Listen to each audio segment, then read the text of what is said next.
CM Jagan పై రాళ్ల దాడి దారుణమని ఈ ఘటనను వైఎస్ఆర్సీపీ తీవ్రంగా ఖండిస్తుందని ఆ పార్టీ ప్రధాన కార్యదర్శి సజ్జల రామకృష్ణారెడ్డి అన్నారు. సీఎం జగన్ పై రాళ్ల దాడికి పాల్పడ్డారని ఇది పిరికి పందుల చర్య అంటూ మండిపడ్డారు. రాయి కొంచెం పక్కకు తగిలి ఉంటే ప్రాణానికి ప్రమాదం జరిగేదని, కొంచెం కిందకు తగిలి ఉంటే కన్ను పోయేదని అన్నారు.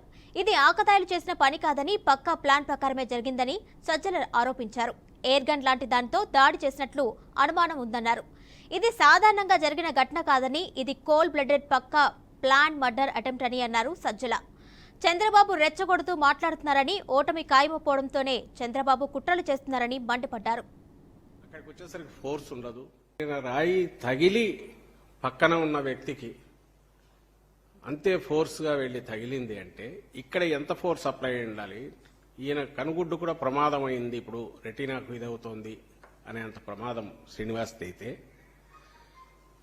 దానికి ముందు తగిలిన జగన్మోహన్ రెడ్డి గారికి ఎంత ఫోర్స్గా తగిలి ఉంటుంది అనేది ఒకసారి గమనిస్తే, ఇది కింద నుంచి ఎవరో విసిరితే దాని ట్రాజెక్టరీ పైకి వచ్చి బస్సు మీద పడిపోతుంది. అక్కడికి వచ్చేసరికి ఫోర్స్ ఉండదు. ఇది ఎవరైనా చిన్నపిల్లల్ని అడిగినా చెప్తారు. కొంచెం ఫిజిక్స్ గురించి అవగాహన ఉన్నాయని చెప్తారు, లేదా కామన్ సెన్స్తో పల్లెటూరులో చదువురాని వాళ్ళైనా చెప్తారు.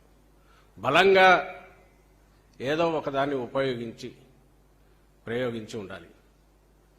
అది క్యాటపుల్ట్ లాంటిది అయ్యుండొచ్చు, లేదా ఎయిర్ గన్ లాంటిది అయ్యుండొచ్చు.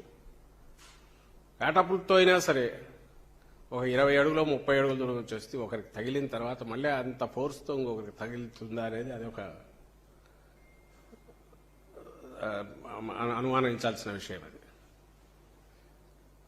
సో ఏదైనా బలమైన దీన్ని అంటే బాగా పవర్ఫుల్గా ఎజెక్ట్ చేయగలిగిన దాన్ని ఉపయోగించి ఎయిర్ గన్ లాంటిదో ఇంకొకటో దీన్ని ప్రయోగించారేమో అని అనిపిస్తుంది.